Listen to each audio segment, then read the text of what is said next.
ഇത്തിരി നാളുകൾക്ക് മുന്നേ ഞാൻ കൊക്കോ പൗഡർ ഉണ്ടാക്കാമെന്ന് പറഞ്ഞിട്ട് ഒരു വീഡിയോ എൻഡ് ചെയ്തത് നിങ്ങൾക്ക് ഓർമ്മ ഉണ്ടാവും.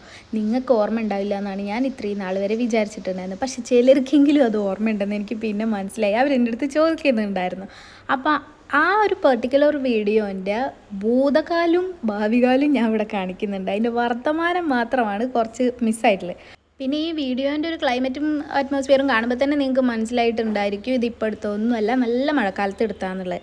അങ്ങനെ മൂന്നാർ പോയ സമയത്ത് ചായ കുടിക്കാൻ അങ്ങനെ എന്തുകൊണ്ടോ നിർത്തിയപ്പോഴാണ് ഈ കൊക്കോ മരം കണ്ട്. ചെറുപ്പത്തിലൊക്കെ ഈ കൊക്കോപ്പുഴു എന്നല്ലാണ്ട് ഈ കൊക്കോ കായുന്നുണ്ടെന്ന് എനിക്കറിയില്ലായിരുന്നു. അങ്ങനെ അവിടെ നിന്ന് ഇത് സത്യം പറഞ്ഞാൽ അവിടെ നിന്ന് അടിച്ചു മാറ്റിയതാണ് എന്ന് വേണമെങ്കിൽ പറയാം. എങ്ങനെ ഇതിനെ കൊക്കോ പൗഡർ ആക്കാമെന്ന് ഞാൻ തിരഞ്ഞിട്ട് കുറേ വീഡിയോസ് കണ്ടു. ആ വീഡിയോസിൽ എനിക്ക് ഇഷ്ടപ്പെട്ട കുഴപ്പമില്ല, എന്നെക്കൊണ്ട് ചെയ്യാൻ പറ്റുന്ന തോന്നിയ ഒരു ഈസി മെത്തേഡാണ് ഞാനിപ്പോൾ എടുത്തിട്ടുള്ളത്. അതിന് വേണ്ടിയിട്ട് ഞാൻ ചെറിയൊരു സെറ്റപ്പൊക്കെ ഇവിടെ ഉണ്ടാക്കി വെച്ചിട്ടുണ്ട്. ഇതേ വാഴയിലൊക്കെ അഡ്ജസ്റ്റ് ചെയ്ത് ഇങ്ങനെ ആക്കി വെച്ചിട്ടുണ്ട്. ഇപ്പം നിങ്ങൾ വിചാരിക്കുന്നുണ്ടാവും അത്രയും പച്ചച്ച് നല്ല ഫ്രഷ് ആയിട്ടുണ്ടായിരുന്നു ഇതെങ്ങനെ കറുത്ത് പോയിന്ന്. അത് നാട്ടിൽ വന്നിട്ട് പിന്നെ വർക്കിനൊക്കെ പോയി ഒരു 2 ആഴ്ച കഴിഞ്ഞിട്ടാണ് വന്നിട്ടുണ്ടായിരുന്നത്. അപ്പോഴത്തേനും അത് പഴുക്കലും കഴിഞ്ഞ് ഇത് ഇങ്ങനെ ഏകദേശം ചെയ്യാറായ പോലെ ആയിട്ടും ഉണ്ടായിരുന്നു. ഞാൻ ആ ഒരു ലോങ് വീഡിയോ ഇട്ടിട്ടുണ്ടായിരുന്നില്ലേ, ഫസ്റ്റ് ഒത്തിരി മുന്നെയാണ്. അപ്പോൾ അതിൽ നോക്കിക്കഴിഞ്ഞാൽ നിങ്ങൾക്ക് മനസ്സിലാവും. അപ്പോൾ ടേസ്റ്റ് ചെയ്ത് നോക്കിയപ്പോഴും അത്ര ടേസ്റ്റ് ഒന്നും ഉണ്ടായിരുന്നില്ല. അപ്പോഴാണ് പിന്നെ ഞാൻ ഇത് കൊക്കോ പൗഡർ ഉണ്ടാക്കാമെന്ന് വിചാരിച്ച് നോക്കിയത്. ശരിക്കും ഇത് ഞാൻ കണ്ട വീഡിയോയിലൊക്കെ ഇത് ഭയങ്കര ബണ്ടിലായിട്ട് ഇങ്ങനെ വലിയ ടിന്നുകളിൽ ഡ്രമ്മിലൊക്കെ നിറച്ച് അതിങ്ങനെ പുളിപ്പിച്ച് അങ്ങനെയൊക്കെ ചെയ്യുന്നതാണ് ഞാൻ കണ്ടിട്ടുള്ളത്. പക്ഷെ എനിക്ക് ഇത്രയല്ലേ ഉള്ളൂ. പക്ഷെ ഇത് വെച്ച് ചെയ്യാതിരിക്കാൻ പറ്റുമോ? അങ്ങനെ ഞാൻ എന്ത് ചെയ്തു, ഒരു മൺചട്ടിയൊക്കെ എടുത്താക്കി ഇലയൊക്കെ വെച്ച് അഡ്ജസ്റ്റ് ചെയ്തിട്ട് അതിൻ്റെ ഉള്ളിൽ നിന്നാണെന്നുണ്ടെങ്കിൽ എനിക്ക് ഇങ്ങനെ ഈ കറുത്തിരുന്ന് കാണുകൊണ്ട് ആദ്യം ഒരു ബുദ്ധിമുട്ടൊക്കെ ഉണ്ടായിരുന്നു.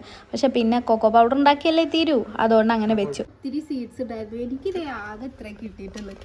ഇത് വെച്ച് ഞാൻ എന്തോരം കൊക്കോ പൗഡർ ഉണ്ടാക്കുന്നത് എനിക്ക് അറിഞ്ഞൂടാ. ഇനി കിട്ടുമെന്ന് തന്നെ അറിയില്ല. പക്ഷെ എന്തായാലും നമുക്കിത് ക്ലോസ് ചെയ്ത് എടുത്ത് വയ്ക്കാം. ഇതാണെങ്കിൽ ആദ്യം ഇതിങ്ങനെ കരിഞ്ഞു പോയത് തൊട്ടിട്ട് ഫുൾ പച്ചാളികളായിരുന്നു എന്ന് വേണം പറയാൻ. കാരണം ഇത് എടുത്തു കഴിഞ്ഞിട്ടും പിന്നെ പെട്ടെന്ന് നാട്ടിലോട്ട് വരാൻ പറ്റിയിട്ടുണ്ടായിരുന്നില്ല.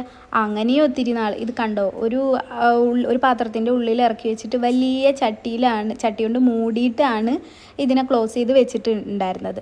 പക്ഷെ ഞാൻ പറഞ്ഞില്ലേ, പിന്നെ എത്തുമ്പോഴത്തേനും വൈകി അതാകെ പൂത്ത് പോയിട്ടുണ്ടായിരുന്നു. പിന്നെ കുറേ നാൾ കഴിഞ്ഞ് വേറൊരു സ്ഥലത്ത് പോയപ്പോൾ ഇങ്ങനെ റോഡ് സൈഡിൽ കണ്ടു. അപ്പോൾ ആ വീട്ടിൽ കയറി ചോദിച്ചപ്പോൾ എന്തോ ഭാഗ്യത്തിന് അവർ പൊട്ടിച്ചോളാൻ പറഞ്ഞു. പിന്നെ അവരൊരു പ്രൈവസി ഇതൊക്കെ വിചാരിച്ചിട്ടാണ് ഞാൻ ഫോട്ടോ അതൊന്നും ഇടാത്തത്. അതാണെങ്കിൽ ഒരു 2 ദിവസം ആയപ്പോൾ തന്നെ നല്ല പഴുത്ത് കിട്ടിയായിരുന്നു. ഇത് നല്ല ടേസ്റ്റും ഉണ്ടായിരുന്നു കേട്ടോ.